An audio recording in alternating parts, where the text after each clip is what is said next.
This is the Glass Cannon Network.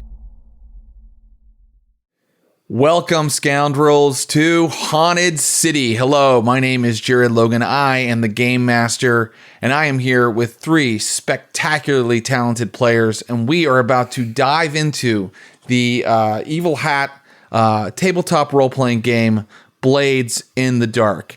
It is my favorite tabletop role-playing game. It is, in my estimation, the greatest tabletop role-playing game written in the last, 20 years. I know that sounds like a lot of hyperbole, but I believe it, goddammit. I am so happy to have you all here for this underworld exploration in a haunted steampunk city.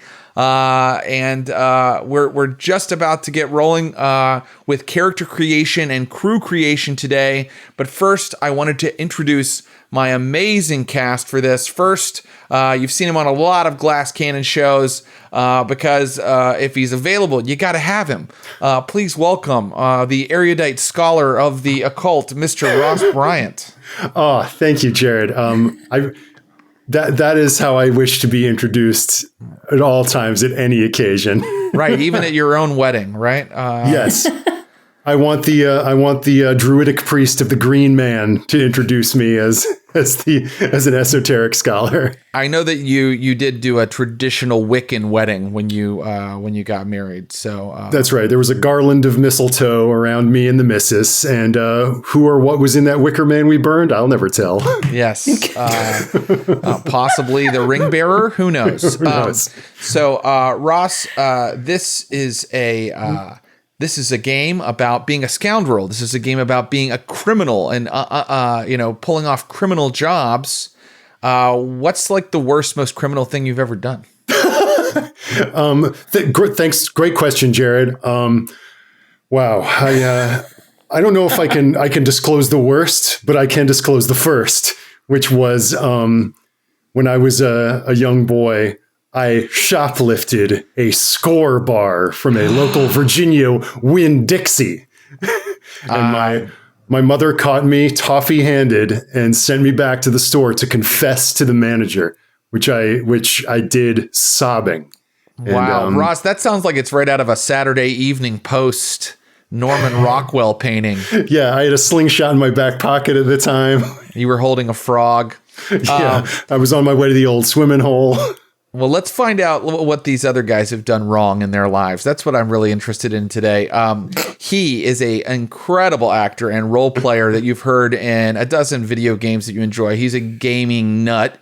He's also on the new season of Raised by Wolves on HBO, which has premiered. And if you haven't seen the show, you got to watch it. I mean, if you're like a dork who's into sci-fi, why are you not watching that? Please watch it right away. Please welcome Abu Salim, everybody. Hey, mate, I'm really terrified of this question. I know. Well, that's okay. I mean, maybe you haven't done anything wrong. Maybe you're a little angel. I don't know, man. I don't know. Have you ever committed a crime? Come on. Have you ever been to jail? Have you ever been arrested? I've never been to jail. I think if you get caught, you're not doing it right. No, that's terrible. No, that's a good way to think of playing Blades in the Dark, for sure. That's exactly the plan, right? No, I don't know. I think I was actually...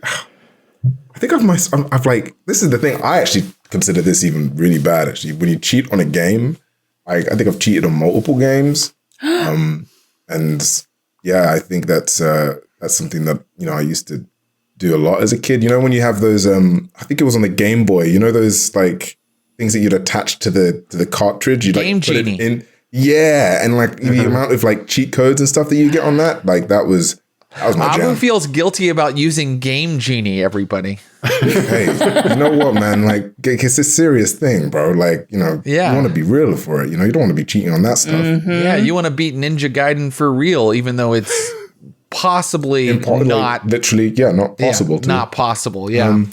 Well, okay. So not as a hardened criminal as Ross Bryant with his score bar, but you are welcome nonetheless. I don't know, man. I think some people will come for me if I told them that, the only reason I beat them was because I had like a level 999 Masingo. Yeah. Are you even a gamer at this point? You know what I mean? Right. Like, Yeah, why are you playing? Yeah, that would piss me off if I found out you were using Game Genie on me. That voice you just heard belongs to an incredible actress, role player, someone I want on every game I play. She is here to tell us what she's done wrong in her life. Josephine McAdam, everybody. Joe, what crimes have you committed? Have you ever been to jail? Have you ever been to prison? No, I have not. I agree with Abu on the getting caught part. I couldn't possibly share what I'm thinking about. Your thing is so bad you can't even tell us? No, yes. I'll tell you, perhaps, off air someday. And now you'll wonder what it is, and you'll come to your own conclusions. And I almost like that better. In my mind, it is now human trafficking. That's what I've decided. Yeah. Who could say? I have been escorted by security, but that was for silly reasons at the airport, coming back into the States. Green card was in, paperwork stage. Right. Had all the paperwork, but of course I had to be questioned for like an hour. And you were carrying a gun, right? You were carrying you were carrying a .45 Magnum. Mm-hmm. Yes, yeah, that's the story. Yes, yeah.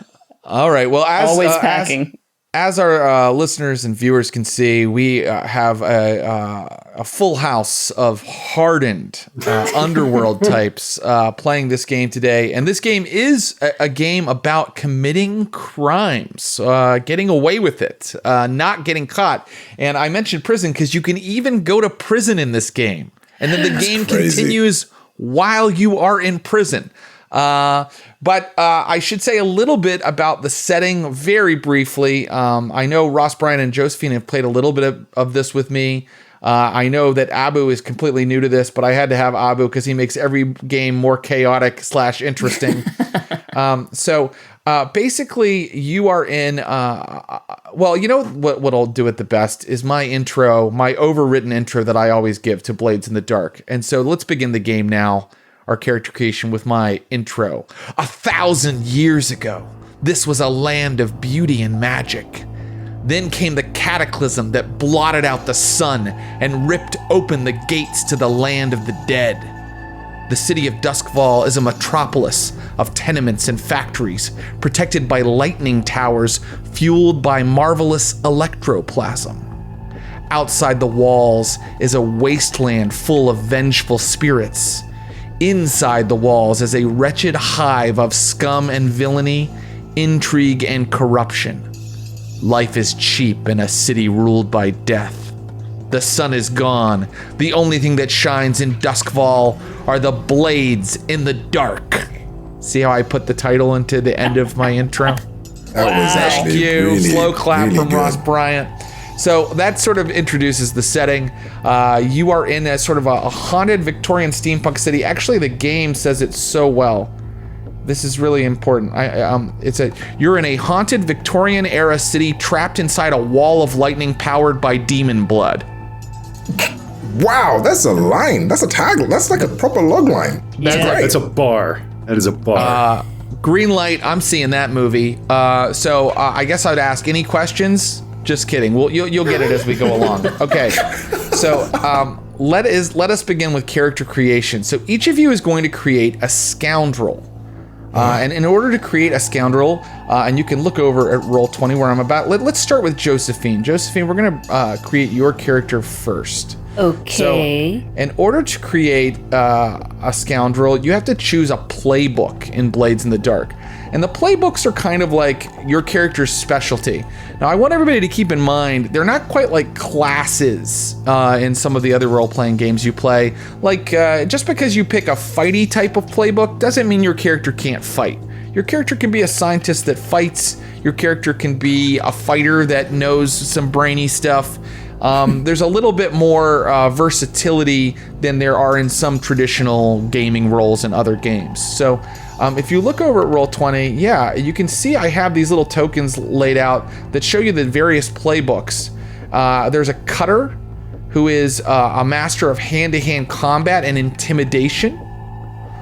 There's a hound who is a master of tracking and long distance combat, picks his battles, maybe a sniper type, a hunter type.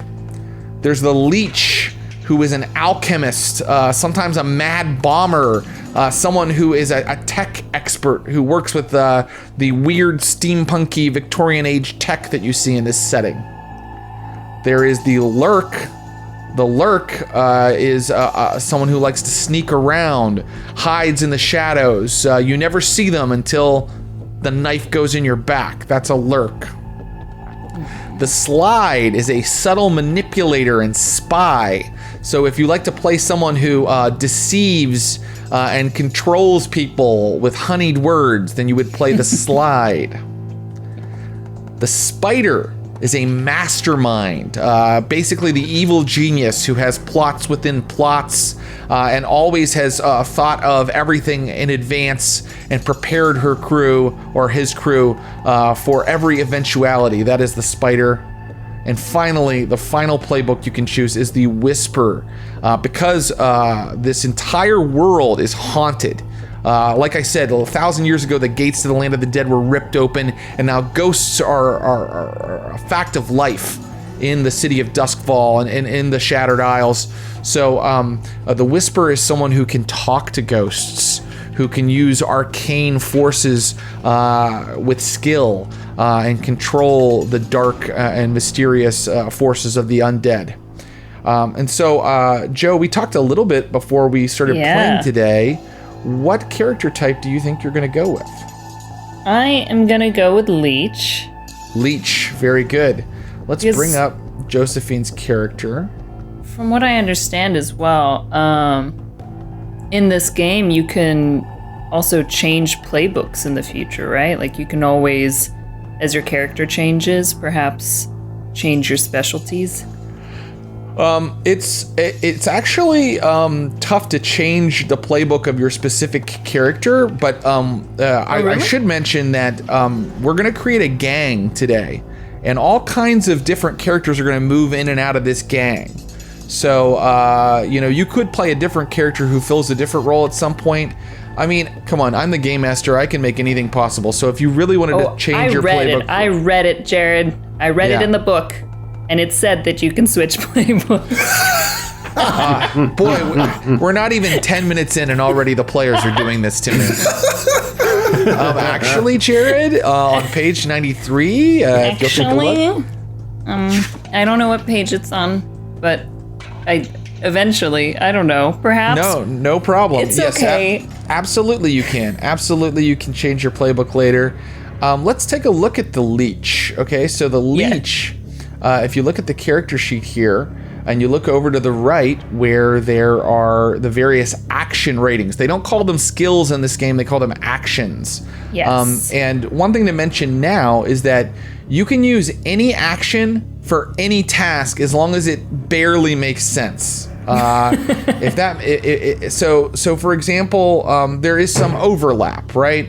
To some of these skills, and really being creative in which action you choose, choosing actions that you're good at, over ones that you maybe don't have any dots in, is really a good way to take advantage of this game. So even if I'm saying like, this guy's about to stab you, this other criminal that you've been fighting with, maybe instead of using skirmish, which is traditionally the fighting skill to take him on, you use finesse to disarm him, or you use prowl to get out of his way and like sweep his leg, or you use some other thing like command to intimidate him, and then take the weapon away from him.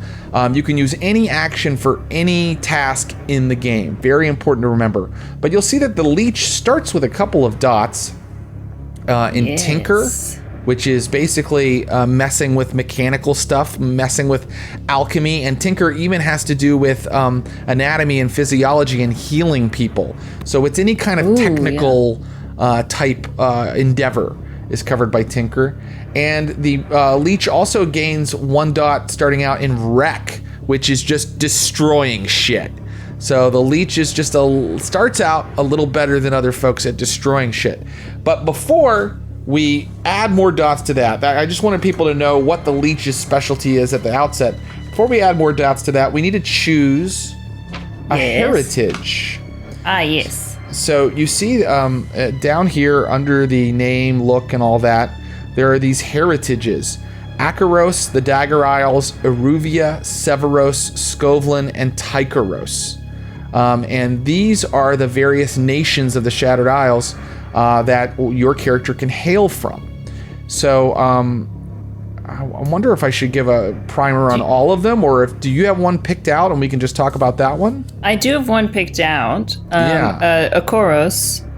Yes. You say Akoros, I say Akaros. Let's call the whole thing off. Okay, so we will go ahead and we will pick Akaros as your oh, it's not letting me circle it, but we got it. Let me see. And then see if you can do it. No, it doesn't let you circle it, but we'll know that it's Akoro, which is how she'll say it. Akoro. Yeah, and why don't different. Why don't we also say something about that? So, like, just a detail, like, what was her upbringing like in Akaros, or what does her Akaros heritage mean to her? What's the detail about that? I was going to put a family line of leading academics. Great, put that. That's a great thing to put. Here, let's see if I can do it. Family line of academics. And that kind of lets me know what you're going to do for your background. So after we've picked... Oh, yes. So I do want to talk about Akaros really quickly. So Akaros is the main island where a lot of the game takes place. It's sort of the most industrialized nation of the Shattered Isles. It's the one with the most technology, the most, what I would say, British Empire type government. And it is actually the entire game will take place in one city, the city of Duskvol, and Duskvol is in Akaros. So by choosing this, Joe has decided her character is sort of a native to the city where you'll be playing, and we can also see that her family has been in Akaros a long time. They have deep roots there in Duskvol and in the Isle of Akaros. And so now we can move on to background. And background is sort of, what did you do before you became a criminal? And I think you've already answered that for us. Yes, academic, of course. Mm-hmm. And what's you our want a detail? Line as well? A little detail? Yeah, I want a little detail. Could I put Sparkrite as the detail? Yes, so... Former Sparkrite? Yeah. So Joe and I have talked a little bit. So Joe already knows a little bit about the world, but basically in the world of Duskvol, there is a guild called the Sparkrites Guild. And the Sparkrites, let me see if I can bring up there. Here they are. The engineers who maintain the lightning barriers. The lightning barriers around the city are the barriers that keep out the undead. They are the engineers that maintain the lightning barriers. They are also pioneers of new technology, often indulging in dangerous research.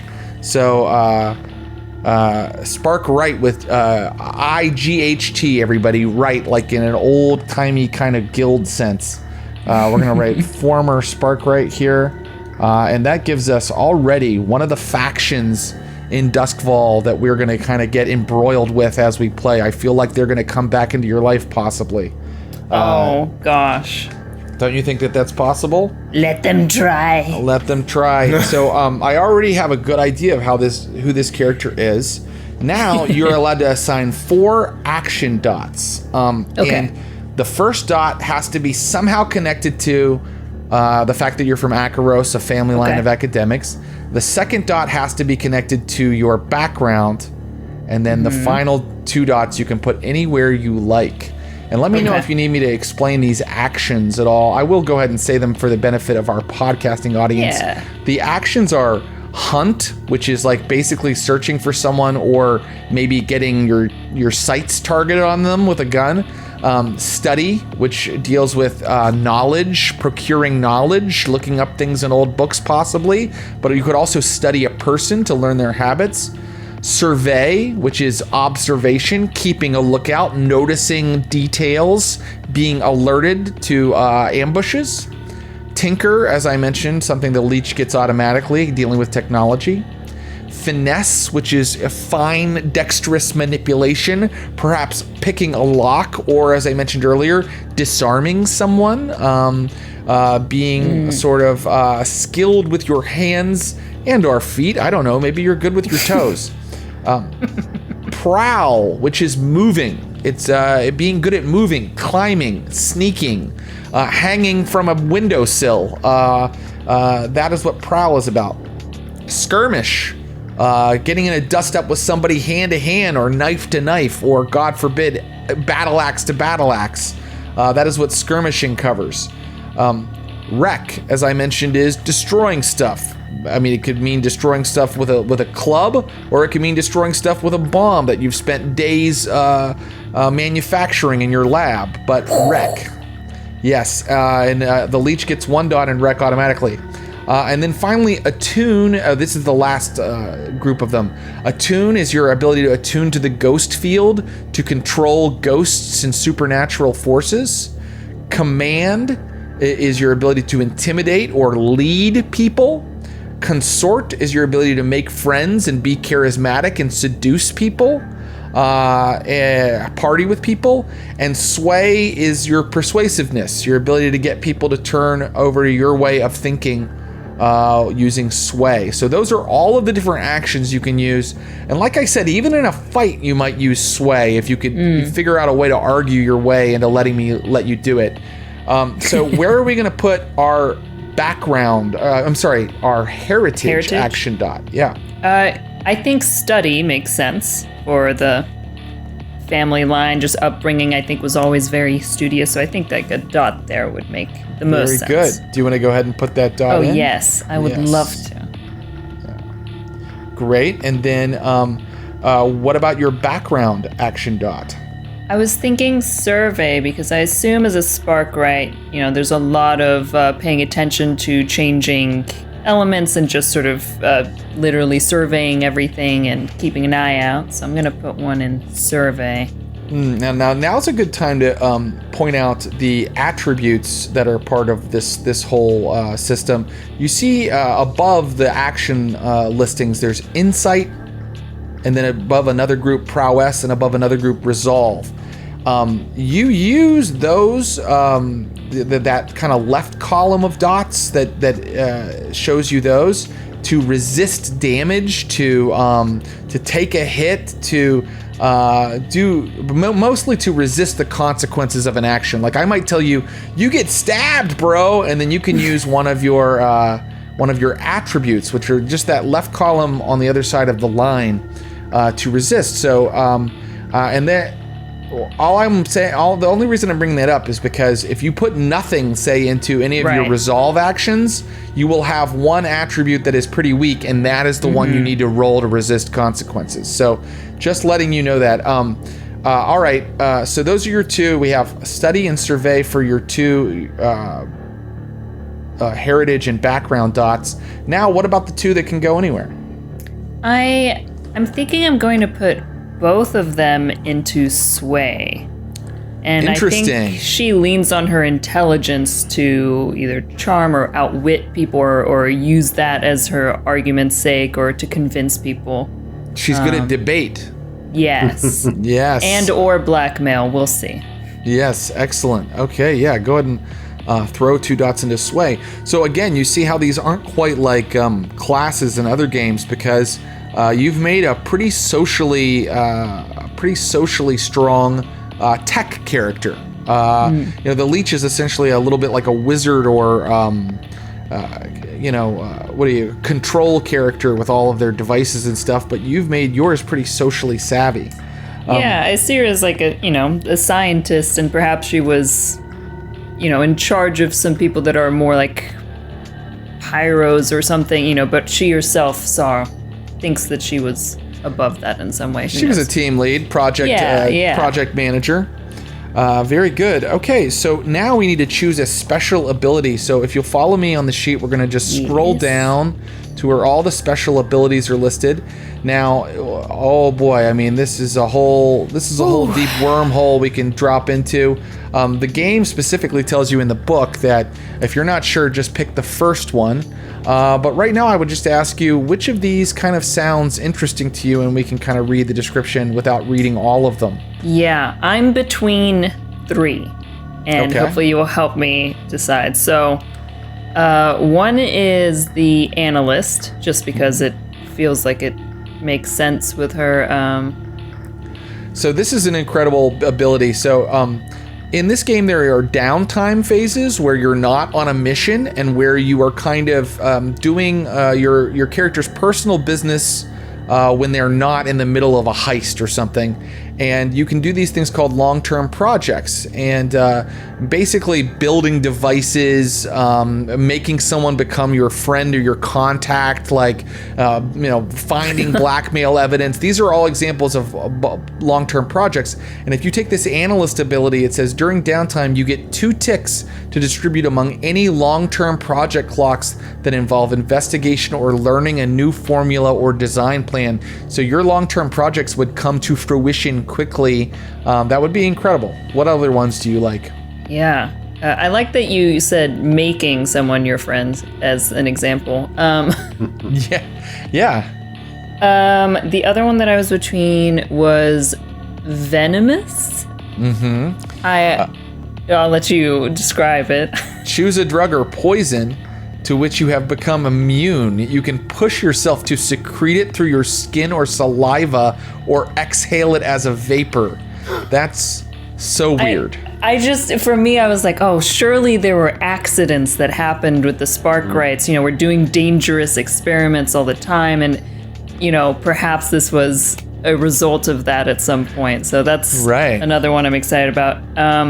And then lastly is, otherwise the artificer also makes sense. Artificer, when you invent or craft a creation with Sparkcraft features, that's Sparkcraft, that's what we've been talking about. Take a +1 result level to your roll. So in this game, your rolls can have different levels of success. You could have a limited success, which means you just kind of barely sort of did it, but it's not going to work really well. You can have it standard, which means you succeeded and what you expect to happen happens. Or you can have a great effect, which means you nailed it, you killed it. You get extra bonuses to what you've done based on how well you've rolled. In the case of Artificer here, anytime you create something, you're going to go ahead and get a +1 result to your roll. And you begin with one special design already known. I'll let you choose, but I'm going to tell you that based on what you told me about your character concept and being a Sparkrite, that looks like the best one. Analyst looks really great too. Venomous is, it's gonzo fun. So if you pick that one, I don't blame you. But oh gosh, let me know what you're thinking. No. Can I get some input from the other players at all here? I'm split between these. So what do you feel? Yeah. Let your heart guide you. Oh my god, you guys are useless. The way you got to look within. But my gut, based on this character, as they're sort of appearing in my mind's eye, I feel like Artificer seems to make them the most sense to me. Yeah, that's a good point, actually. Yeah. With the Sparkcraft, with the technical know-how. Okay. What were the other? You can only pick one, right? Yeah, to start with, and the other one was the venomous, right? Some sort of accident causing that, where a drug or a poison can secrete through your skin or saliva, or you can exhale it as a vapor. That's Wildland rules.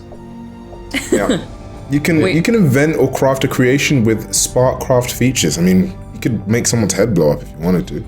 Let's be honest. Abu's right about that. You could make someone's head blow up. And you'll probably be in an accident eventually that will mutate you somehow. Exactly. So why force the issue now? Okay. Thank you. I take back the useless comment. Let's go with Artificer then. Click the dot, and you have the Artificer special ability. So your inventions, whenever you roll to make them, they are going to have a +1 to their result, which is pretty huge. Our next part of your character, and we're almost done, by the way, we're going to move over to Clever Friends, which is on the right side of the sheet here under the action ratings. And you need to pick one of these characters that are listed here that is your ally, that is your friend who would be there for you in a fix, and one who is a rival or enemy. And one of the great things about Blades in the Dark is it kind of creates all this stuff for you. This is stuff that normally a GM would have to kind of write up on their own. Blades in the Dark has this intricate city ecosystem filled with all these various NPCs, and it's really easy to just pull them out of the book. So your choices are Stasia, an apothecary, Veldrin, a psychonaut, whatever that means. Could you, I was going to ask, could you perhaps tell me what a psychonaut is? A psychonaut, I think, and it probably does have a write-up in the book, is someone who uses drugs to enter other dimensions of awareness. A steampunk Terrence McKenna. Yes, yes, or a Timothy Leary. Eckerd, a corpse thief. Jewel, a blood dealer. Keep in mind that in Doskvol, Leviathan blood is used to power their technology. So that might be the kind of blood dealer Jewel is. Or Jewel might be dealing in human blood. Who knows? And then finally, Melista, a priestess. So who is your friend and who is your enemy? I think an apothecary, Stasia, is my friend. I feel like a friend of the family's. Right, that makes sense. Or could even be a family member. You can click that up arrow beside Stasia. Great. And then for the rival or enemy, may I reach into another part of the book for another NPC? Yes, you may, because there's this really great place where we can write in a character. So who are you going to create as your enemy? Wow, this is interesting. Of course, feel free to say no. No, I just did a little perusing about the spark rights, and I see that there is an NPC, an instructor there, and I wondered if that could perhaps be my enemy or rival. Sure. What's their name? Una Faros. It's UNAFARROS. And they're an instructor at the Charter Hall University. Okay, I put really high place enemies, don't you? Yeah. Well, you know. Una President Faros. of the United States. Right. The Emperor. Okay. Una Faros, an instructor, is your enemy. Go ahead and click that down arrow. Oh, yes. Perfect. Very good. And that's what a great Roll20 setup where you can actually put in stuff that's not there initially. That's really great. So the final part of creating your character, other than your name and your look and your alias and all that, is you need to tell me what is your vice in this game in order to, instead of taking hit point damage, you can take health damage, but the main thing you're keeping track of during a mission is your stress. And in order to get your stress level down in those downtime phases, you engage in vices. So could you please tell me, is your vice faith, gambling, luxury, obligation, pleasure, stupor, which means getting so high or drunk that you can't feel anymore, or weird? Obligation probably means you have a family or a job or a church that you feel like, a charity that you have to commit to. Weird is really a catch-all for any strange thing you do in your free time, like maybe observing occult rituals or something like that. Faith means that, faith would be your church as well. It would be like the cult you belong to. What are you thinking for your vice? So I'm thinking I'll describe what I think she does so that, perhaps you can guide it a bit, because I think it sits somewhere between obligation and stupor. Because I think that she gets so fixated on a plan or an idea or an end goal that she will take whatever she needs to take so that she can stay up and just keeps reading, keeps like absorbing, you know what I mean? Like keeps over fixates on something and doesn't sleep, and will find various substances to keep her that way, and perhaps overindulges, right? Yeah, that's possible. Wow, that does sound like obligation and stupor. I guess I would go with obligation if it's more like she relieves stress by like working on all these technical projects. And I would go with stupor if she relieves stress by shooting speed. Speed. Is that a proper drug terminology? Yeah, I'm like, I think it's obligation, because I think that's what fuels then, perhaps indulging in something else to fuel it. And with an obligation, is there like someone she's helping, like maybe her family or her partner or something like that? It is her deceased partner. Okay, so that's really great. So let's put in obligation, deceased partner. That's all you have to tell us.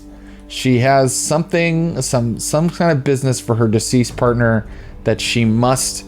So she relieves stress by working on that project in her downtime.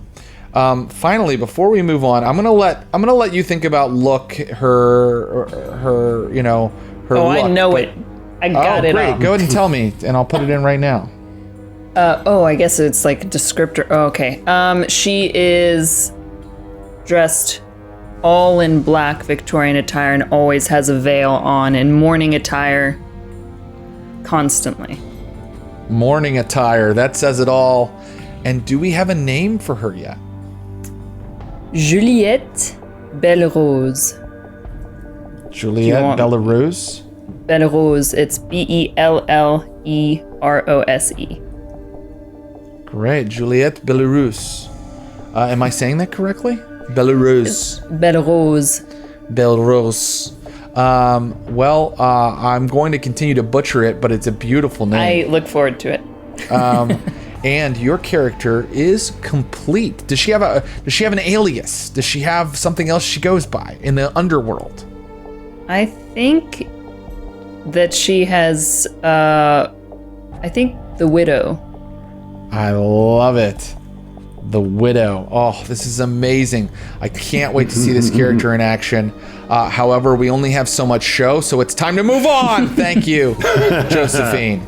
And now we are going to bring up Ross's character. Ross, you are on stage now, my friend, and you've had a chance to think about those playbooks. Which one are you thinking of playing as? I gotta say, I was thinking Leech going into this. Yeah. I'm sorry. Now that no. It's taken, I think that's fun. There could be more, right? More than there could be more. There could be multiples. Actually, but I say no. I'm the game master, and I say there can only be one. That's so nice. So now I think this goes in a more fun direction where like now I'm like more shooting from the hip, and just our little chat at the top about esoteric occultic lore set my wheels spinning, and I think I'm gonna go Whisper. The characters that engage in the ghost field, and we're gonna have a science expert and a mystical expert. That's really interesting. Okay, love this. Damn, you are what an arcane adept and channeler, the Whisper. And so now we are going to talk about your heritage: Akaros, the Dagger Isles, Aruvia, Severos, Skovlin, or Tykeros. And I know you know a little bit about these places in this game. So where are you going to go, Ross Bryant? In the interest of just kind of leaning into the what is natural to this character that may seem unnatural to others, I want to go with maybe I think what the book describes as some of the most uncanny, and what the people of Doskvol see as maybe the most outsidery, which are the Tykeros. Tykeros, yeah. So Tykeros is a place far across the sea, and few people in Akaros can say that they've been there, maybe none. but the Tycherosi have come to Akaros for many years, and the Tycherosi, they are said to be demon-blooded, and they each have a strange feature to their appearance that shows their alien DNA, their demonic blood somewhere flowing in their veins. What is the detail about your Tycheros heritage that you'd like to share? Okay. A detail about like the heritage. Let's call it heritage, and we can also maybe get in your look what the weird feature is. But right now, just tell me, like, how did you get here? Why are you are you third generation Tycherosi? What's your family like? Yeah, I think this is a second generation Tycherosi, and they've come to Doskvol for religious pilgrimage reasons.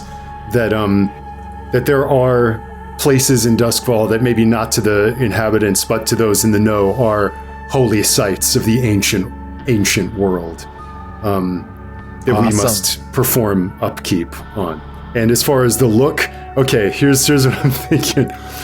You know how like when you hold up like a piece of paper to the light and you can kind of see through it to something behind it? I think this individual's skin is pale and translucent at a level that you can see the bone underneath, and the bone is black. So like you know, in the right light, you can see the skull and the bones of the hand underneath the skin, and the teeth, of course, are jet onyx black. That's foul. And I have written translucent skin into your look. How very, very unsettling. And now, what about your background? Academic, labor, law, trade, military, noble, or underworld? What did you do before you became a criminal here? I think let's go with it's interesting. Let's go with law. Law. Okay, so you're talking about a pilgrim, but maybe it's a different kind of law than we'd immediately think. You know, the book gives the example of barristers and policemen, basically. Blue coats is what they're called in Duskvol. But maybe it's a different kind of law for you. What kind of law is it? And again, shooting from the hip. If there are places that these Tycheros want maybe preserved or restored to their former state, that like the kind of law that might do such things, like zoning, advocacy, like I don't know, like if there's a cult of a place, imagine the sort of person that you might call upon to advocate for that place, not in a protest, but in a more formal way, in appropriate legal channels. Like the sort of a person where like the immigrant parents are like, you're going to make something of yourself to raise up the community, and my son is a lawyer. I put real estate broker. Should I put real estate lawyer? I think that real estate broker kind of makes sense. That's great. Okay, great. Oh, okay, great. What a very interesting background. Okay, so now we can look over, and the whisper starts with a dot in study and 2 dots in attune. Attune being, of course, how you harness arcane forces. What is the dot from your religious pilgrimage background, your Tycherosi background? We're adding 4 more dots. The first connects to to heritage. What is your heritage dot? Let's do survey. Survey. Since it's coming to see, to witness, to find places in catacombs and under layers of other buildings that are remnants of the old world before it fell. Very good, and I went ahead and stuck that in for you, but I won't. I'll let you do it next time. So survey, right? So you survey the landscape, you survey the city, trying to find hidden sites. It makes sense. You have keen powers of observation, and so now, what is the dot connected to your position in law, your background? I think sway.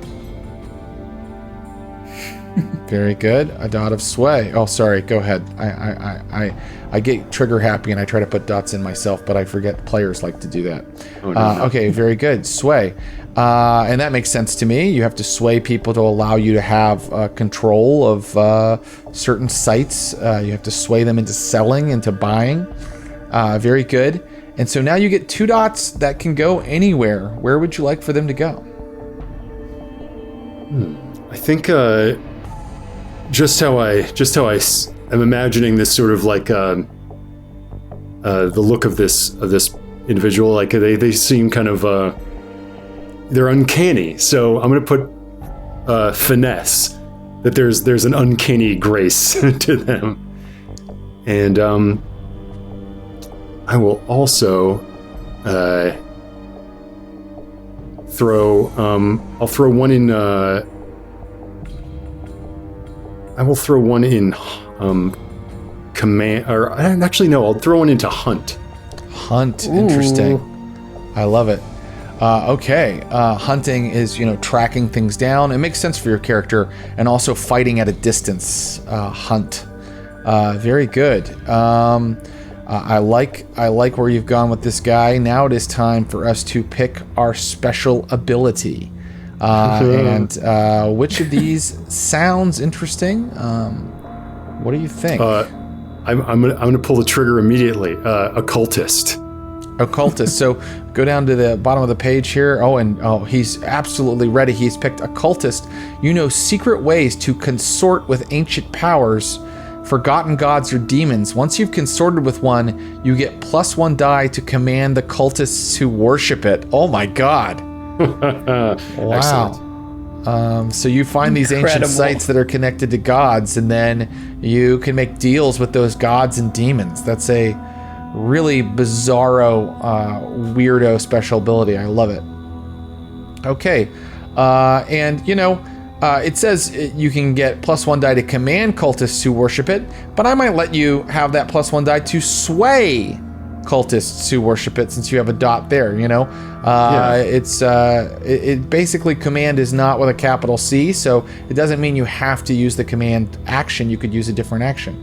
Now let's go over to the right side of the sheet and let's look at the strange friends and enemies, and tell me who will be your ally and who will be your enemy. Oh, amazing. This is a wild list. A ghost, a vampire, a demon, a witch, or a spirit trafficker. Right. So ghosts are so commonplace that sometimes they are captured and they are trafficked as goods in Duskvol, literal souls for sale. So that's what a spirit trafficker would be. The rest, they're pretty easy to figure out. Ghost, vampire, demon, witch. Mm-hmm. I'll also just say, for the benefit of our listeners and that, I have a previous Blades in the Dark game up on YouTube, but the Satara character, the Skurlock character, the Nyrix character, all of those will be new, recreated for this game. So there is no canon from before. This will be a completely different version of these NPCs. So what are you thinking, my friend? I would love to be friends with a witch, so I'll say I'm friends with Quellen, a witch. Great. And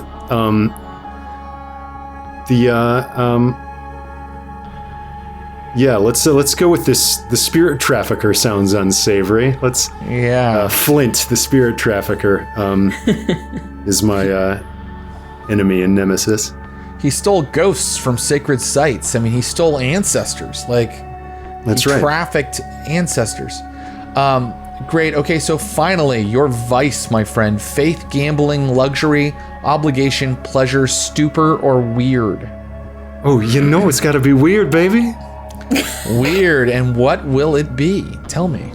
Do I have Give me- to define that now? Well, I would love something, and if it's easier, I can just look up in the book vice purveyors. This is how fun and easy this book is, and I can just give you a list of vice purveyors that give you weird stuff, like the hooded proprietor of a half-flooded grotto tavern near the docks. Strange passageways lead to stranger chambers beyond. Or Sister Thorn, Deathland Scavenger Gang, Gaddock Station. So someone who scavenges stuff out of the Deathlands, and maybe you go to her. These are just two ideas.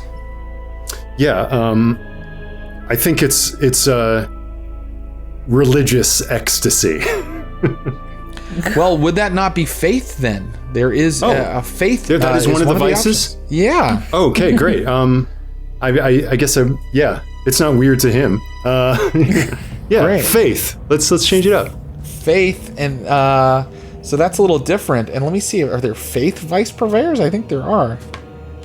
Faith is a vice. Yeah, so the ruins of the temple to the forgotten gods, there's someone named Ilasil there.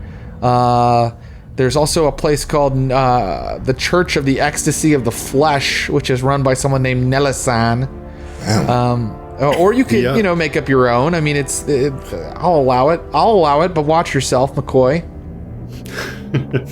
I mean, yeah, I think this character is a forgotten gods devotee, so that makes sense to me. But maybe less formal and more like esoteric, little chapels and catacombs and places.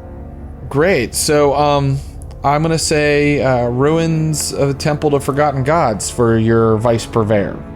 Let's do it.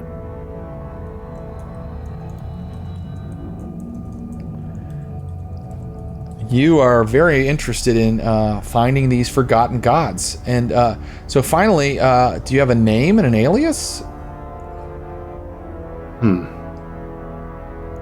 If not right now, that's okay. You circle back to me on that one. Okay, no problem. No problem. And so now our newbie, it's your turn, Abu.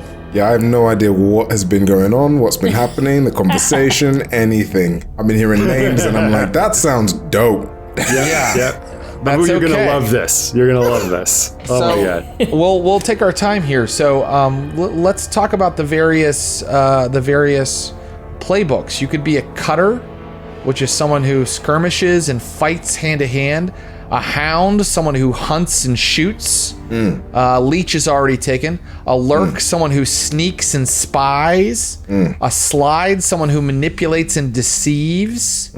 A spider, a mastermind, someone who thinks ahead and has plots within plots. Those are the playbooks that are available. Which of those sounds interesting to you? Cutter. Yeah. And in fact, we kind of do need someone. We have two brainy brains. We need someone who can make people hurt in their faces.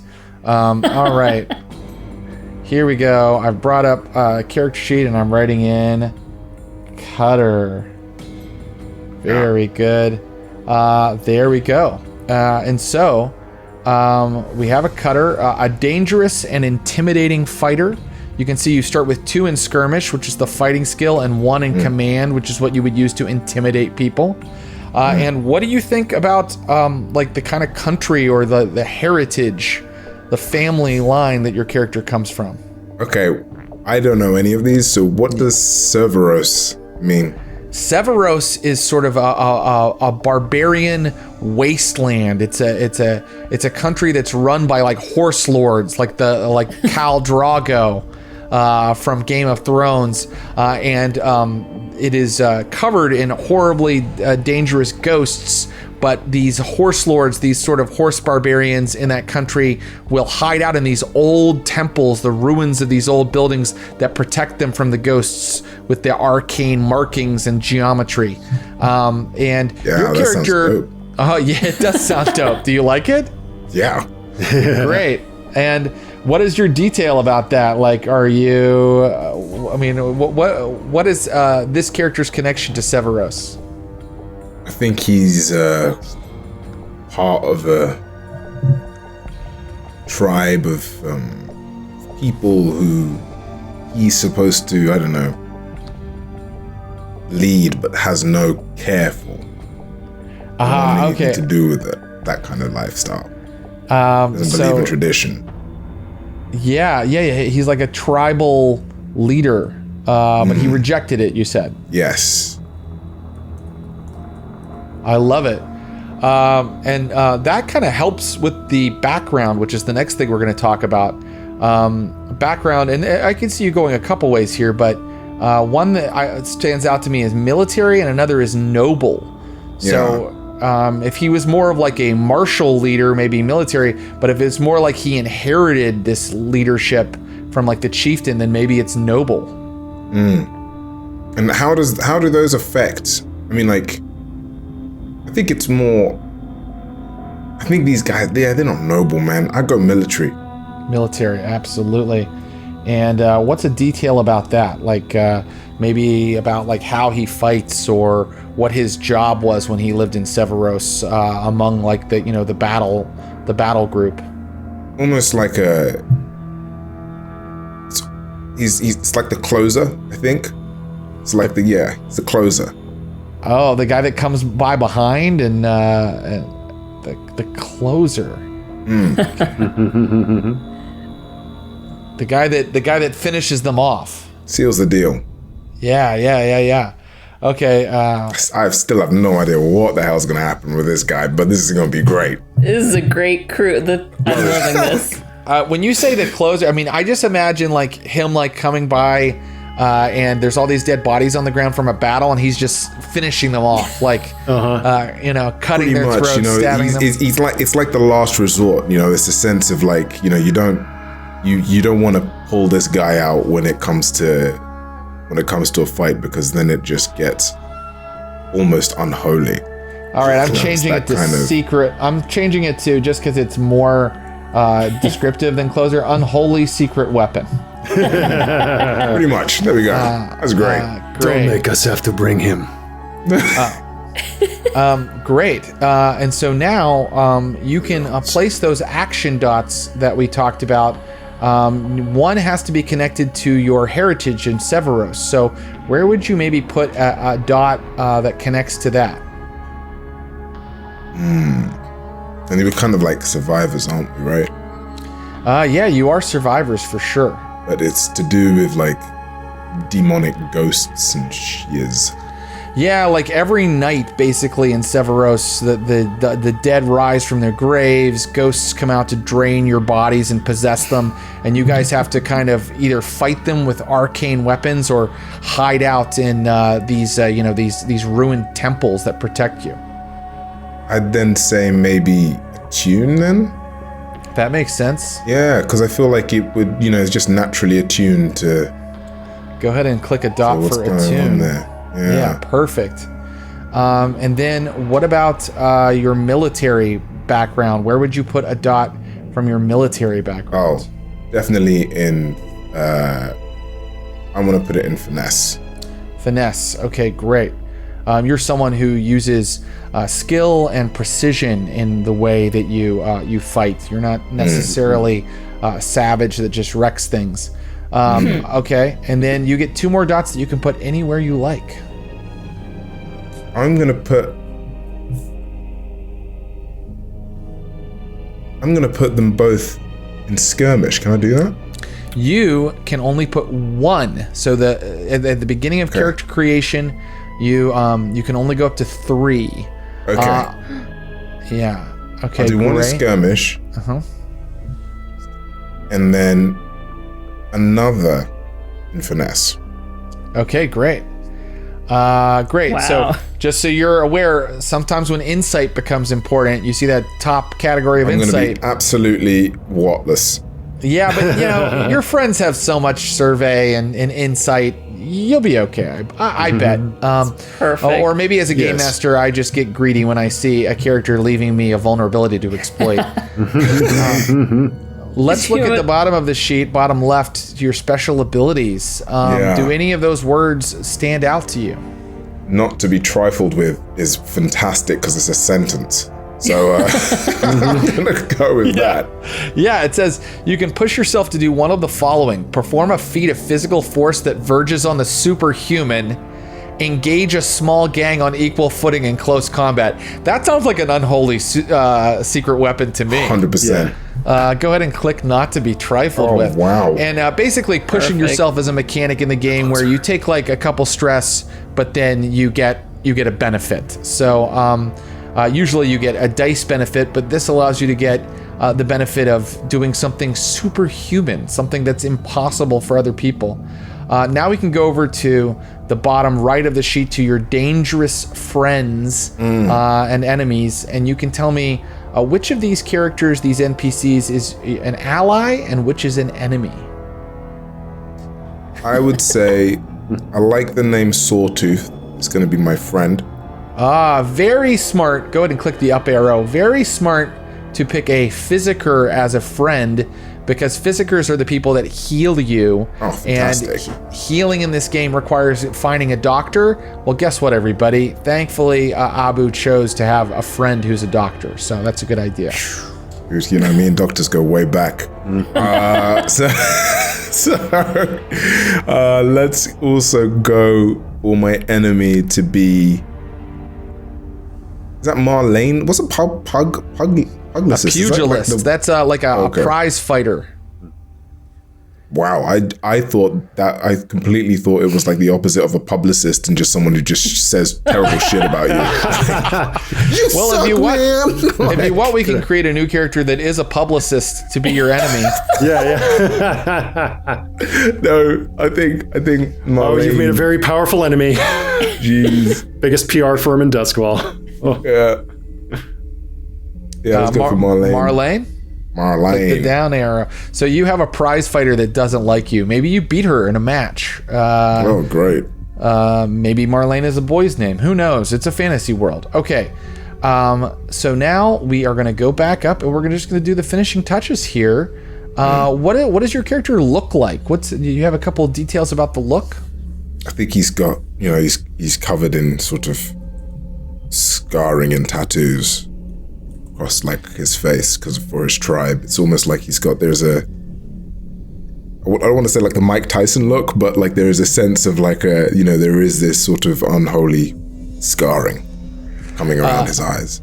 Great. And that's beautiful. I wrote covered in scars and tattoos, and I love that. And then do you have a name for him yet? Yes. Great. Valkos. Valkos? Yes. Valkos, everybody. We have created our 3 characters. These are the criminals who are going to be taking control of the entire city one day. When we come back from a short break, we are going to create our crew. So we will see you in just a few minutes after a word from our sponsors. The closer on TNT. And we are back. Welcome back to Duskvol, everybody. It's a haunted city, hence the name of the campaign. We have created 3 really exciting characters with these players, and now it is time to create the character of the entire team. This is a unique mechanic, a unique character creation part of Blades in the Dark. It's my favorite part. We are going to create a type of crew. What kind of criminal enterprises does this leech, whisper, and cutter get into? And so let me tell you your choices. You could be assassins. Assassins obviously pull hits on people, murdering them, but they also might be involved with kidnapping and ransom. You can be bravos, who are like thugs for hire, mercenaries, basically people that get into fights. You can be a cult, which means you have to procure sacrifices and do things to honor your god, which requires all kinds of unsavory actions. You can be hawkers. Hawkers are someone who are selling something illegal.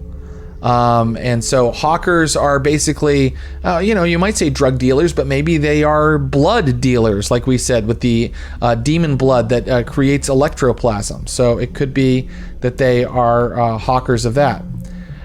Shadows are people who are spies and thieves. Basically, anybody who breaks into places, steals something and gets out, or maybe breaks into a place and spies on people and gets away. That's what shadows are. You can be smugglers, people who are trying to get illegal goods or people in and out of the city. And those are your choices. Assassins, bravos, cult, hawkers, shadows, and smugglers. Those are the choices that we are going with here. So I'll let you guys discuss it. What sounds good? And what fits your skill set? Throwing in my vote for shadows. The spies and thieves side of things. I just also want to point out, not a one of us has consort as a skill. Isn't that more like charm based? It sort of is, yeah. It's like becoming friends, pals with people, partying with them. But I will also say, remember, any action can be used for any situation in this game. Yeah, that's true. Hard to get your head around. But I'm just getting a feel of us as a crew not having that. Well, it's interesting. We've got kind of like two brains, I would say, two kind of mentally characters of very different expertise fields. And then we've got this barbarian fighter.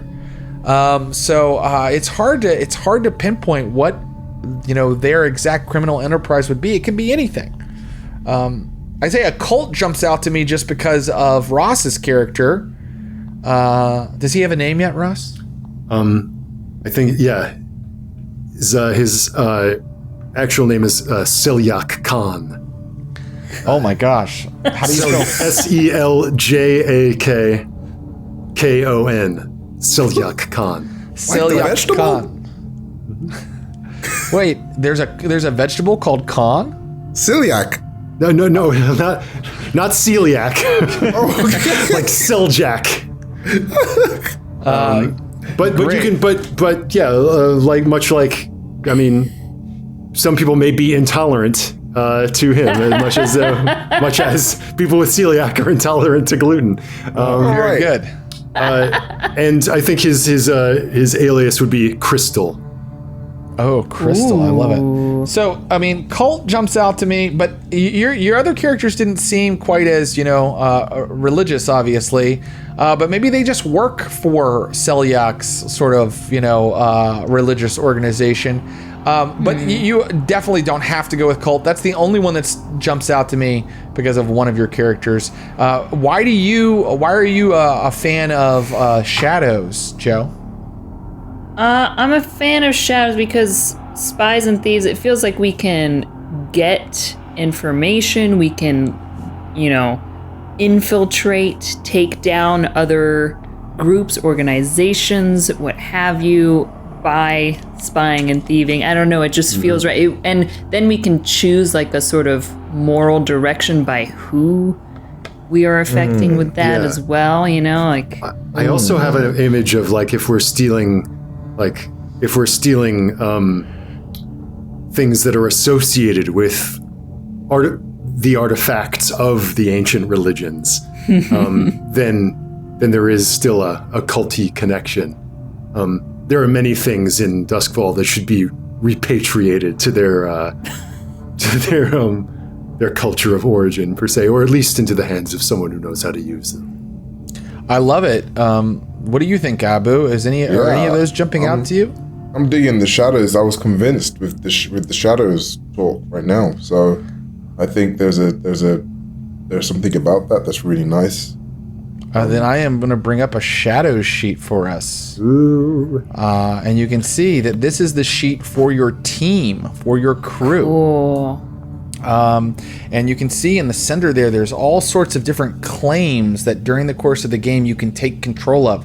So some of them just say turf, but you can also take control of, say, informants and then you'll get +1 die to gather information for your scores. Or you could take control of a gambling den, and it's like a side business for you. So there's all kinds of things that shadows can earn through XP and through their scores, through their missions. But now that we have chosen a crew type, you're going to start out at tier 0, and you are going to have a strong hold. That means you have a strong hold over the very small area that you claim as your hunting grounds. And you start with 2 coin. I'm going to put 2 coin into your vaults. Your vaults can only hold 4 coin altogether right now because you're a tier 0 group. And coin, by the way, doesn't mean single solitary coins. It's sort of an abstract concept of the amount of money you have. So you start out with 2 coin as a team. Now you need to choose your reputation and your layer. So the reputations, let me bring up those reputations. Reputation is how people know your crew, what they think of your crew. And those are adjectives. So is your crew ambitious, brutal, daring, honorable, professional, savvy, subtle, or strange? Ambitious, brutal, daring, honorable, professional, savvy, subtle, or strange? What is your reputation? Strange. Yeah. Come on. Right? Yeah, you guys sound Look strange. at us 3. Look at us exactly. Like, come on, we're strange as hell. This is a island of misfit toys. So when you play the game, you want to pick jobs that are strange because you'll get extra XP from executing strange scores. Excellent. So you want to engage with crimes that are weird, that involve weird things that you're stealing and whatnot. Okay. Oh, I love it. Okay.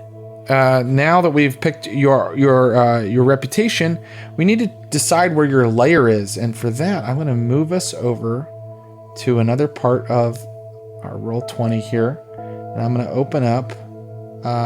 Let me just close our sheet for a minute. The map of Doskvol here. You can see. Did I move the players over as well? Yeah, I've got you guys there. So you can see here the entire city of Doskvol on the edge of the Void Sea, I believe it's called. And these are all the different neighborhoods that your lair, your crew's lair, might be located in. Let me tell you about the different neighborhoods.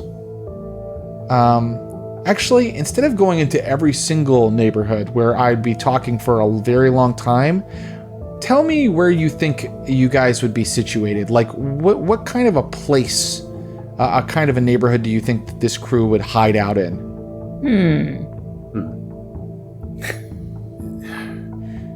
Where does a group like us hide? Yeah.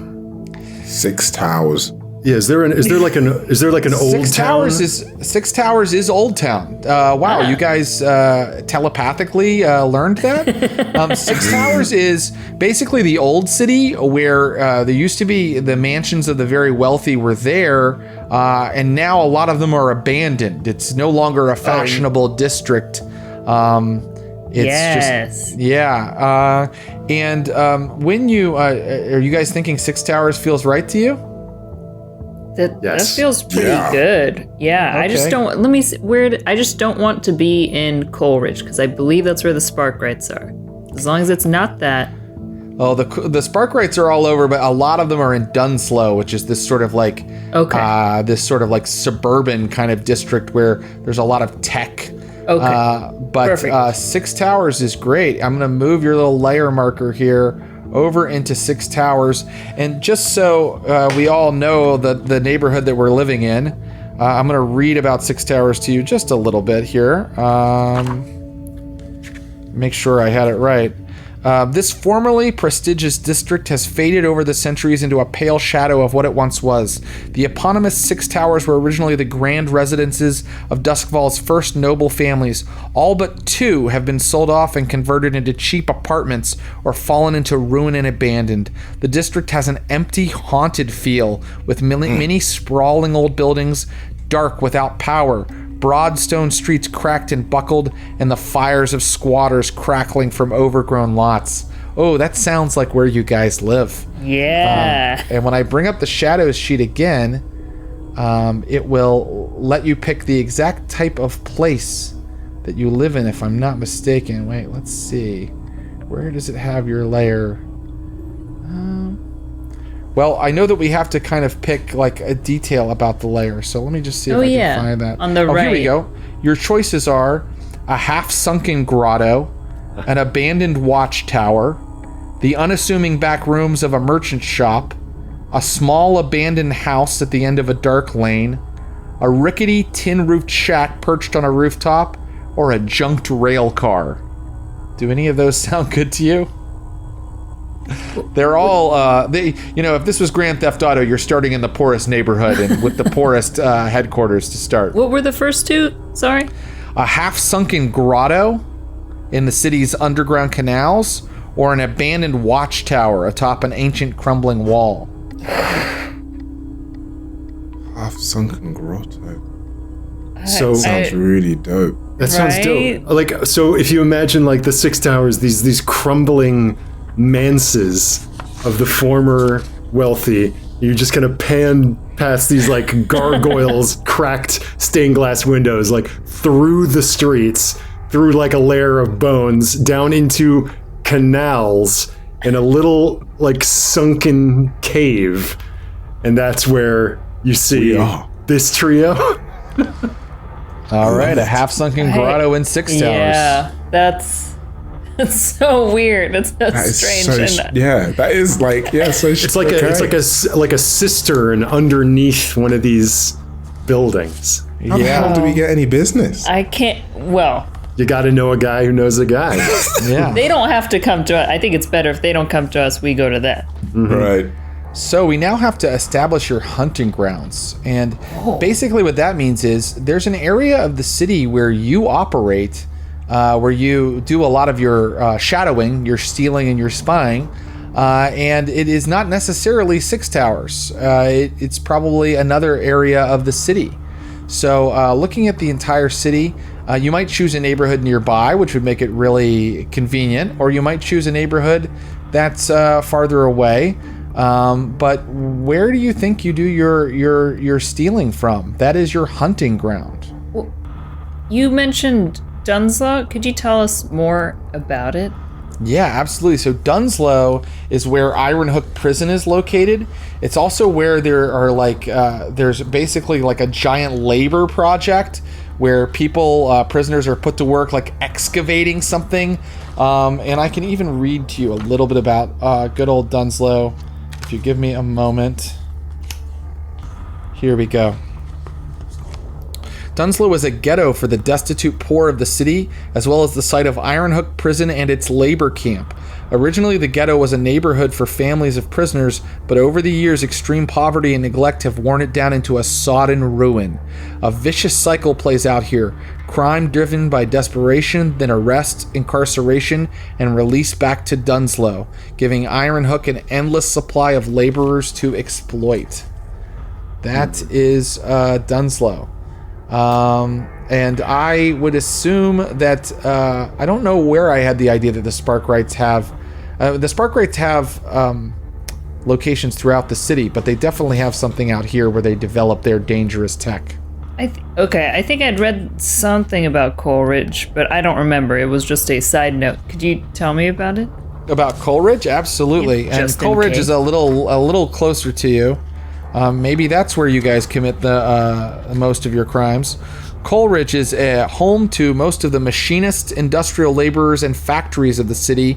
It's cramped, soot-choked, and loud, spewing dense clouds of black smoke, showers of sparks and burning cinders. The old elevated train lines that once hauled coal now carry heavy equipment and raw materials to and from Gaddock Station. Okay, well, I have one question. Actually, I don't know what any of these places are. Where are the noble elites of the city? Yeah, I feel like we're doing we're getting we got to go places where there's things definitely worth stealing. Not that there aren't things worth stealing in these places, but the vibe of this crew seems seems a little odder, a little more rarefied, shall we say. So where would those sort of items be found? Decision makers, elite, yes. Where's the valuable collectors. stuff? Brightstone is, as you can tell, the district names definitely give you an idea of what kind of people hang out there. So Brightstone is home to many of the wealthiest and most influential citizens of Duskvol. There's also White Crown. White Crown is the area out on that island there off the coast of the city. And White Crown is sits atop a grand peak on the island across North Hook Channel from the city proper. From this lofty height, the Lord Governor's stronghold oversees all, flanked by grand estates of the most powerful nobility. So Brightstone is if you're stealing from, say, the affluent neighborhood, and White Crown is if you are stealing from the elites of the elites. You guys, be careful. You're basically choosing your difficulty level right now. Because if you want to steal from the elites of the elites, you might be putting it on hard level difficulty. I feel like, Yeah. I'm not cheating, but elites of elites hold the weirdest stuff. So that's where we're going. Jeez. Let's do it. Hard mode. Hard mode. Seriously, this is Dark Souls, guys. Let me grab just a little Jared's pin. like, oh my god, why'd I get you guys to do this? This is going to be like the shortest Blades in the Dark series ever. No, it's fine. Okay, Episode 2, we're all like dead. Your hunting grounds are in White Crown, which you've made it really, really tough for yourselves. I love it. And let's go ahead and write that this is your hunting grounds. We just have to be clever about it, okay? Oh, great. Okay, your hunting ground is now there in White Crown. So when you choose a hunting ground, you should know that there is a group that, the city is already divided up among the criminal groups, and a group already controls White Crown, and you have to decide whether you're going to pay up coin to them to operate there, or whether you are going to not pay coin to them and you're going to suffer a loss in reputation. So here it is. Your crew is brand new, but you have chosen some small part of a district as your hunting grounds. This is the area that you largely target for your scores, and you know it well. Your hunting grounds don't have to be in the same district as your lair. The area is small, only 3 or 4 city blocks, but it's still an intrusion on someone. The entire city is divided among larger, stronger factions. So you have to decide, will you pay them off, give them 1 coin in exchange for giving you room to work? Will you pay the faction 2 coin as a show of respect and gain a +1 status with them? Or will you keep your money and take -1 status with that faction? I think we gotta pay up, guys, right? Because what is money? Can I ask what the factions are that are here? Yeah, so it never really I says have a list. You have the factions list? No. I just have a list of the ones that I want to fuck over. Oh, well then let's put one of them in White Crown. Who do you think would be perfect for that? Give me your list. I have 3 choices. 3. Okay. The City Council, Leviathan Hunters, and the Ministry of Preservation. Oh, wow. So you're paying... these are people you're kind of working with if you're paying up coin to them. So are you actually paying off like someone in, say, the Leviathan Hunters to allow you to like operate in White Crown? Is that what you're doing? Do we have to pay them? What was the other option to paying them off? You could pay them ignoring nothing them and take a -1 status with make an enemy of them. Basically, Joe, your list was the most powerful groups in Duskvol. So do you want to pick the most? I mean, you already have it on hard mode. Do you now want to pick the most powerful enemy you possibly can, or do you want to pay up to some group like that and get ignored? Basically, you could be. Let me do the opposite then of who I would be willing to pay, because I have some people I'd be willing to work with as well. Okay, great. Who do you have? The Path of Echoes, the Foundation, and the Reconciled. Ah, okay, yeah. Wow. The Path of Echoes, I know a little bit about. Let me see if I can bring this up here. Path of Echoes. Yeah, here we go. A mystery cult that borders on open rebellion against spirit laws. They revere the ancients. That sounds right up. Wow, that sounds dope. Celiac's Do you guys want to just make it the Path of Echoes? Yeah. And let's pay him. Yeah. Okay. Do you want to pay them 2 coin and empty out your coffers right now, or you want to pay them just 1 coin? Yeah, let's go for 2. Come on, 2. Does that cover us for more time? What is the benefit of? Just means we doing wouldn't be able 2 to buy now? more stuff later on in this build, right? There's other stuff we can spend coin on. What can we buy? Is that right? You will have to buy all kinds of things, including healing for yourself at various times. So, it's a I whole got a thing. doctor friend, guys, so... Right, you're right. You're a And I know doctor, an I trust him. apothecary for supplies, I assume. So I'm gonna And go I ahead. am well aware that death is not the end. So, So here we see I've posted in that you have the Path of Echoes here, and actually I'm gonna just make some room for it. yeah, is there a benefit to paying them 2 coin, Jared?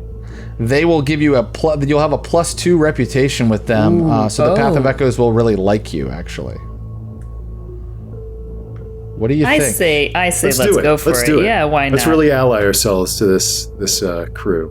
Okay, so you guys are getting into bed with a super dangerous cult. I get it. All right, and you are going to go ahead and give yourself a +2. Oh, what a Let me do crazy, it. crazy gang. This is like, when you start a new game and you have no idea what you're building or rolling, and you learn on the way that you've rolled everything wrong. Right. So you can see there I've put that you have a +2 with the Path of Echoes, and you are now friendly with them. And I'm narrowing down your layer area to 6 towers. You always start there in 6 towers. This is so cool, seeing it all laid out like this. Yeah. +2 with the Path of Echoes. I just want to read what they are one more time so you guys remember exactly who you are friendly with. The Path of Echoes, a mystery cult that borders on open rebellion against spirit laws. They revere the ancients and seek to gain knowledge from the past, including consorting with ghosts. And they are a level 3 faction, so they're not so gigantically huge that they would be super dangerous if you piss them off. Not as much as like the Leviathan Hunters or the Ministry of Preservation. I really love that you guys work with the Path of Echoes and you have a +2 with them. And it does make sense that they might have some influence in White Crown, that they are controlling part of White Crown. So I guess the very wealthy elites, the elite of the elite in Doskvol, are joining this strange cult. And you guys are getting in on the ground floor for this, for the opportunities that gives you. I love it. And I also love it. So now, let us move to the next part of your crew creation, and that is, let's see. Okay, choose a special ability. So let's bring up our sheet again, our shadows sheet, and let's open it up and let's look at these special abilities and let me know if anything stands out to you guys. The one at the top looks really sweet. I noticed this before. Everyone steals. Each PC may add +1 action rating to prowl, finesse, or tinker, meaning that you just get an extra dot right now. That's amazing. Yeah, that's really good. but there's other ones there, and let me know if any stand out to you. Slippery, synchronized, second story.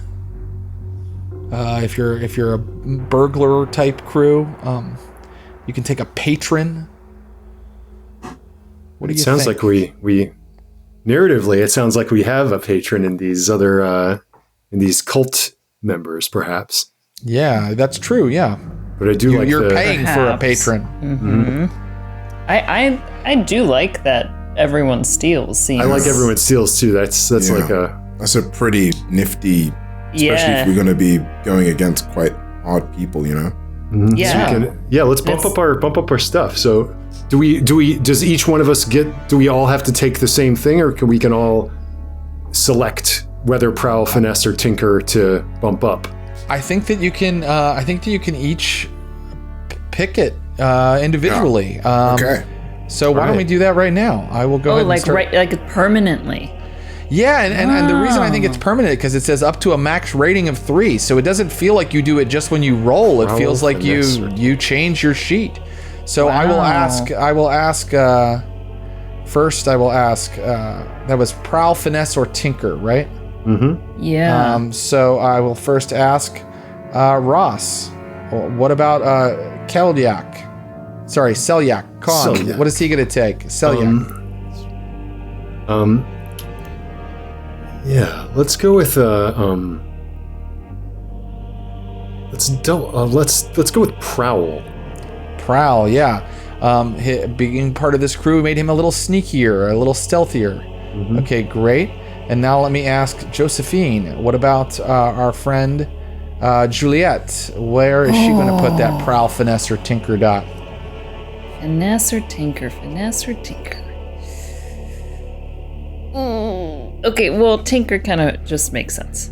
I'll just you specialize. Get 3 tinker dots. Very good. Yeah, that's a powerful action for you.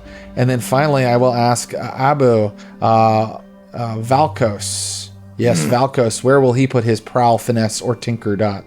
Finesse. Finesse, and he's got 2 level 3 ratings now. Wow. Wow, that's a powerful special ability. Okay, great. So now we go back. You said we're playing on hard, so. Yeah, you kind of need those ratings, right? You kind of need those ratings to be high so that you can overcome the White Crown authorities. All right, you've chosen your special ability. Now we assign crew upgrades. Your crew has 2 upgrades pre-selected, and let's look at those on the right side of the sheet here for the shadows. You have a hidden layer, meaning your layer is very hard to find. That's 1 upgrade. And it makes sense because you said that it was a canal deep underneath the streets, a hidden grotto. And then you already have, on downtime, you can train your character and you get plus XP for prowess training because you are shadows. That is the other pre-selected upgrade. So now you need to... what's that? Sorry, what does that mean then? We have... Oh, yeah, good. I should explain. So when you have downtime, you can choose as one of your actions to train your skills. And you get a bonus if you're training in prowess. Okay. You'll get extra XP from the training as opposed to if you train in something else. Gotcha. Okay. Thank you. Okay, so we need to choose 2 more upgrades, and let me tell you what you're choosing from. You can get good training in another category, like Insight or Resolve, or even Personal, meaning your individual playbooks, will get extra bonuses when you train in specific skills that you're good at. That's what Personal means. You could give your layer a carriage or a boat, but you'd have to spend both. See how there are 2 boxes there? You'd have to spend both of your crew upgrade dots on that right now. You could give yourself more room for coin. Oh, but you've spent the 2 coin you had, by the way. I'm going to clear that off because you spent it to pay up to the Path of Echoes. So we have room. We have enough room. Yeah. You have enough room right now. But you could give yourself a vault. You could give yourself a workshop. That only takes 1 of your 2 dots. It could be useful to our Whisper and our Leech. That could be useful. And then right here where it says quality, that means like your stuff. In this game, it matters like what tier you are. I told you start at tier 0, which means you are in the poor area of Grand Theft Auto with not the best weapons. You don't have any AK-47s yet. But with these quality upgrades, you can upgrade how much quality is in your gear, and it means that rolls become a little more effective when you use that gear. So you could upgrade the quality of those. And finally, cohorts. Cohorts are either gangs, literally a bunch of thugs that follow you and do what you tell them to do, or experts. You could have different types of experts who are in your employ, and you could choose one of those. What would be the difference between gear and tools? And implements, yeah. And implements, yeah. Implements would be like arcane stuff, like, religious stuff. And tools would be more traditional tools, like grappling hooks and axes, I guess. Oh, no, that would be weapons, an axe, but like lock picks. Part of me wants to put it into implements and tools or blow it all in a boat. Boat. Since we're in a grotto, if we could like have an under but maybe getting higher quality stuff would be very handy. That would be useful, right? In a way to ensure that we do our job efficiently and effectively. Yeah. Probably mean to get like better. Plus you guys steal stuff, so you probably stole higher quality stuff. Right. So I'm wondering, I've maxed out Tinker. If we have a workshop, can I create a good quality item for us? You know what I mean? Like is that... I'm certain that's possible, actually. Yeah, I think that's a good one. So should we get a workshop? Because I think that would be useful for both of you. Yeah. Yeah. Right. Okay. I'm adding a workshop. Should And we we're then supplying do... ourselves almost, And should it be maybe like, I think either tools or implements, maybe tools, maybe that way it's better quality tools to make even better quality stuff. Yeah. Yeah. I'm torn on like what, or the supplies to make those things more important, or I'm not sure what. Yeah. That's true, actually. Maybe supplies is the one. Maybe you're right, because Yeah, that's interesting, right? it's yes. Actually, I would say it's the supplies because you don't want to. You never blame the tool. You blame the person who's using the tool. So I would say supplies. Okay. Done. I'm down for that. Let's go supplies, You guys have high quality ingredients, components. Somehow you have a connection that gives you higher quality supplies. Very good. Okay, so one faction helped you get an upgrade. Take a +1 status with them, or spend 1 coin. Well, you have no coin left for a +2 status instead. So, what faction helped you get one of these upgrades? Did someone give you the workshop? Did someone give you the supplies? And again, Joe's going to be helpful with our little list there. I have people a list that you wanted to work with. It could be the Path of Echoes, and I think it could go up one more time, but probably it's going to be somebody else. I think we should split that. Yeah. Could you read us what the foundation is? Yeah, I can. So this is somebody you wanted to fight with, I think, or No. This is someone I want as as allies. Okay, the foundation, absolutely. And so I just want people to know this book is so easy to navigate that I'm able to pretty quickly find this. Yep.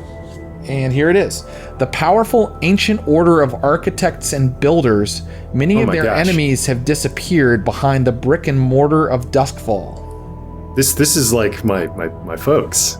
I want to be in good with this guy. Right? Don't they sound awesome? Yeah. So Also, more importantly, they're enemies of the Sparkrites. Oh, interesting. So should we say that the foundation helped you get your workshop? Because your workshop is a place, right? Makes sense, yeah. Okay, great. I'm going to go ahead and find our and give you a +1 with the foundation. So architects, just seem like a good group to Here it is. have around as we spread our domain in this city.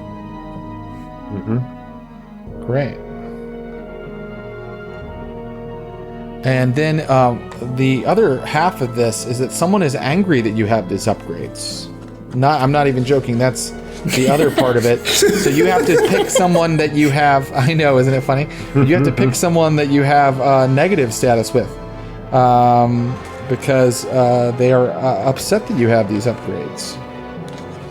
Who's the groups? Was it the Leviathans? You want to know The the Leviathan super hunters. powerful enemy list I have? One faction was harmed when you got an upgrade. Take a -2 status with them, or spend 1 coin for a -1 status. But you can't do that. Oh, so it's you're gonna be about to have -2. somebody. Yeah, it's going to be negative. What does the Ministry of Preservation do? The Ministry of Preservation are all about preserving those lightning barriers, controlling who gets in and out of Duskvol, and making sure that the city isn't completely overcome by the undead. You know, like there are some friendly undead people out there too. Yeah, and who are they to say who Right? comes in and out? Exactly. Seems rather prejudiced, and I'm sure that some of those. absolutely disgusting. Yeah. Right. as allies of the Path of Echoes, you probably would have a problem with the Ministry of Preservation, who Right. don't like a bunch of rogue ghosts being loose in the city. Disgusting. I'm sure they wreck a bunch of holy sites through eminent domain, which I've attempted to fight in court many times. And I'm sure they've just looked at us funny. Oh Right. yes. You can see at the Yeah. map there, I've given you +1 with the foundation, and you still have the +2 with the. So the foundation is helpful. They're not friendly, but they can be helpful. But who did you take this -2 status with? Is it the Ministry of Preservation? Yeah. The extremely powerful Ministry of Preservation. Okay, the other option is the city council. This is our only other option. or the Leviathan hunters. Well, you know, I have a thought, which is that because you have such an axe to grind against the Spark Rights, why not make it the Spark Rights? Yeah. Sure. Yes, it could be this. Yes, let's make it the Spark Rights. All right, very good. I'm going to go ahead and find the Spark Rights and give you a negative. What does it say? You get a -2 with them. A -2. Oh dear. So let me just find. I'm telling you, man, we rolled really badly, or like we're doing the character creation bit. Like it's like putting all your strength in a wizard build. Do you know what I mean? It's like apologize because I feel like I steered it this way, but you know what? Go big or go home. I'm not You got to upset go with this bigger. at You all. got to go yeah. home. I'm definitely getting an idea from this crew creation process of who these people are and the world they inhabit and what is, and how they're going to die. Basically, is how I would finish that sentence. Yep. So here are the Spark Rights. I'm placing them onto the map screen, and I'm going to go ahead and I'm going to give you a -2 with them. Oh boy, Yeah. they are openly hostile to your group. The Spark That Rights feels do right. not like you. Wow. Maybe you've stolen components from them. Maybe you've stolen, technology from them. But that makes sense. The Spark Rights don't like you. And so now I'm going to finally bring up our shadow sheet one more time. And now what we're going to do is we're going to choose our contact. What is the contact for our group? So you can see over on the far right side of the shadows sheet that you have contacts. These aren't like the friends and enemies of your character where one is good and one is bad. This is just someone you do business with. And you shadows, you have a business contact, and it is either Dowler, an explorer, LaRose, a blue coat, basically a cop, Amancio, a deal broker, Fitz, a collector, or Adelaide Freud, a noble. Oh, I'm sorry, Rigney, a tavern owner. There's also Rigney, a tavern owner. Adelaide Freud, a noble, Fitz, a collector, Amancio, a deal broker, LaRose, a blue coat, or Dowler, an explorer. Which of those sounds good to you? you want to get a tavern owner. Everyone talks in a tavern, right? You know, Definitely less loaded than the other choices you've made. I mean, it's Fitz, Amancio, LaRose, Dowler. They all go to a tavern, guys. Come on, let's think about it. Also, Well, we're dealing with the like elite. Is it a tavern in Whiteground? It could be. Very well, yeah. Because where the tavern inn makes a difference in the information, right? Or yeah, Adelaide could be talking to other nobles and finding out information of other kind of strange stuff. Yes, but Adelaide might not have like what we're doing.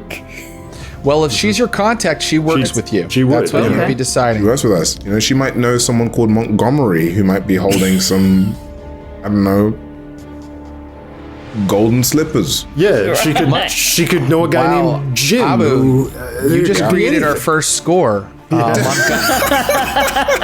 The Adventure of for you, Montgomery's Montgomery. Golden Slippers. Yeah, I think for the same reason I'm between Adelaide or Fitz, because I a collector also would also know, right? Like yeah. where these The collector wants to collect things to give, right? Are we hoarders or are we sellers? I think we have to sell to maintain our operation, but I'm sure that there is some that we go after for personal reasons and want to keep. Okay, I see. So okay, yeah, maybe Fitz is the person who might also know information and might have heard, of. I like Fitz. Fitz is cool. It fits. It fits. If it fits. Fitz. Well Someone done. click Fitz and bring him into the fold here. There he Welcome, is. Fitz. Fitz, a collector. He has various items that he can help you learn the location of so that you may acquire them. Fitz, Maybe a dweeb. maybe he buys from you. Maybe it's a she. None of this is set yet. Now, the most important part is that you have to choose a really, really cool team name. What is the name of this crew of shadows? I relinquish absolute control here. And just to give us a sense of the vibe of these names, can you tell us some of the names of some of the other criminal crews around? Very good sure. point. Yeah, so there's all kinds of criminal crews in Duskvol, many different gangs battling each other, and some of the names are the Foghounds, the Hive, the Grinders, the Grey Cloaks, the Lamp Blacks, the Lost. So those are just some of the other names that are out there. So you probably wouldn't want to pick a name like, Dr. Megorium's Wonder Emporium or something like that. Go simple,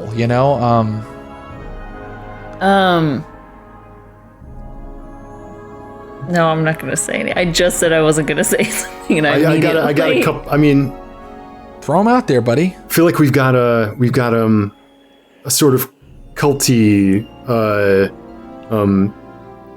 esoteric vibes. Yes.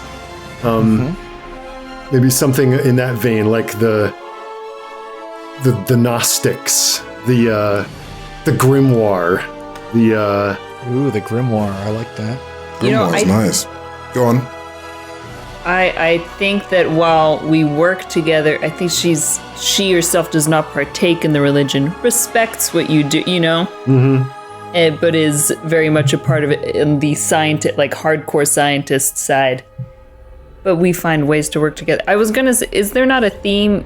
Does Celiac work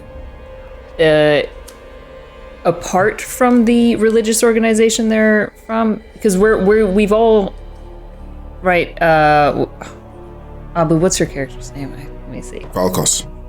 Valkos has left the tribe. Yes.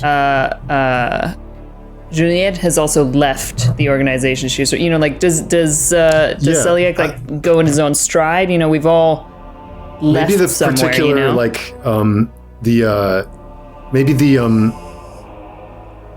the specific cult to which he and his family belonged to was like persecuted or taken apart, or maybe because something that was in their possession was lost, like he has to undergo some sort of purification by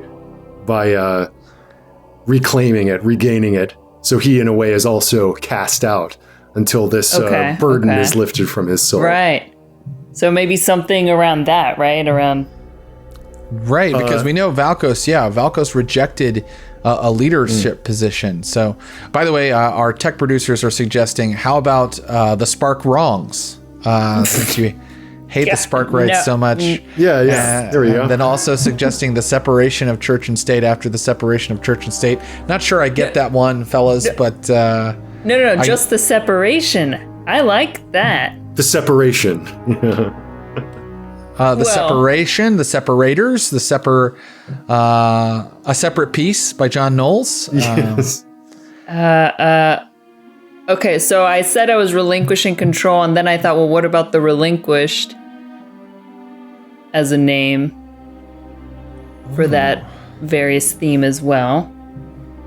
Or exiles, but I don't think it's not necessarily bad, right? Exiles has like a negative connotation. Well, I mean, I don't think so necessarily. I mean, so does the relinquished, but it could be interpreted a couple different ways. Relinquished means given up, basically. Cast aside, or it's like we're a remnant of something that was larger. The Remainders. The Rock Bottom Remainders, featuring Stephen King on guitar and Amy Tan on drums. Well, I mean, you could be the Remnant. The Remnant, yeah. Or Remnants? Would we be plural for the crew? I don't. By the way, name determination is the last 40 minutes of this. It's very important. This podcast stream. So just everybody buckle in, because once I get all the names up on the board, we're going to start slowly narrowing them down. No, I'm joking, of course. This can even wait a little bit. Do you guys want to mull it over a little bit? Or do you want to pick like the Remnant or something like that right now? I mean, the Remnant has interesting occult or religious connotations, at least to us, because that is what like the people who are left behind after the rapture are sometimes referred to as the Remnant. Right, and I'm sure they're always used in experimentation as well. Mm-hmm.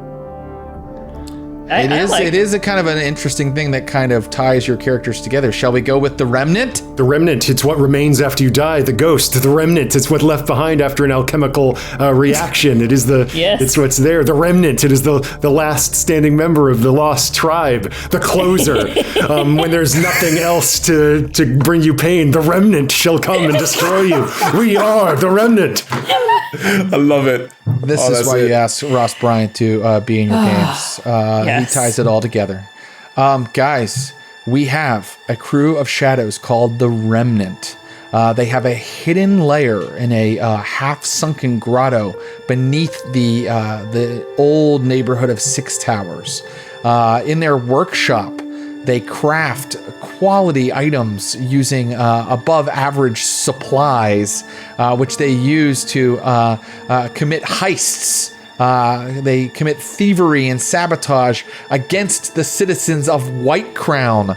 The only way they're able to do this is because they are in league. They are in league with the Path of Echoes, who is operating a White Crown, and they have the help of the Foundation, the ancient guild of architects that has built White Crown and Six Towers and much of Doskvol. But of course, they've been stealing from the wrong people, using absconded technology from the Sparkrights, Juliet's former guild, and because of this, the Sparkrights want to destroy them. That is our crew. We've done it. Give yourselves a round of applause. Yes. I think we've done it for today's stream as well. I'm really, really excited to jump in next time, and we are going to play through a score with these characters. We are going to take you on your first heist using all of the actions that you put those dots into. We are going to find out what you're able to take from the citizens of White Crown, or maybe you'll choose a different particular target for your first score, since I'm feeling like the difficulty level over on what the White Crown is going to be so high. Who knows? But you'll have time to do a little free play and choose your score next time, and then we will jump right into the score. But for now, I am just going to say adieu to my incredible players. What do you think? Are you excited for this? I mean, what do you think of this crew? Are you worried? Are you... I'm so worried. Yeah. I mean, yes, worried, but excited. Yes. I'm so looking forward to this, and how the three of us are going to combine our very different skill sets. Different skills, absolutely. Yes. Yeah. I love Abu. The last game you played with me, you played more of a manipulator and more of a mind controlling character. And this time you're going to be a man of action. Absolutely. Yeah. Man of action. Few words. Fists only. Yeah. So Abu changing it up, but Ross Bryant leading heavily into his own brand by being a weirdo who's into sacred geometry. Yep. And then Josephine, don't worry. I'm just going to constantly be turning to you and asking you to improvise long strings of technical jargon regarding technology that doesn't exist in the real world. Right. Love that. Yeah. Great. Well, you all have the rule book. Read up on your playbook. Maybe a little bit about the world when you get a chance. That helps us really kind of paint a picture. And I'll just give you that homework and send you off You may now leave Doskvol and go back to your normal humdrum daily lives. Yes, we shall go away back to our normal lives, but still in the imaginary yet somehow real world of Duskvol, some part remains. A remainder, if you will. A remainder, if you will. Ross already kind of forgot the name of the group. I know. I was like, oh no, I was winding up to Remnant. A Remnant. Yeah, it's almost as if to complete the sentence in your own minds. Well, I love these players, and I cannot wait for this game. All the hairs in my private areas are standing on end. I can't wait. Is that too much? No, please go on. No, I'll end it right there and say thank you to Abu Salim, Ross, Bryant, and Josephine McAdam. You have been incredible, and we will see you very soon playing Blades in the Dark. Bye-bye, guys.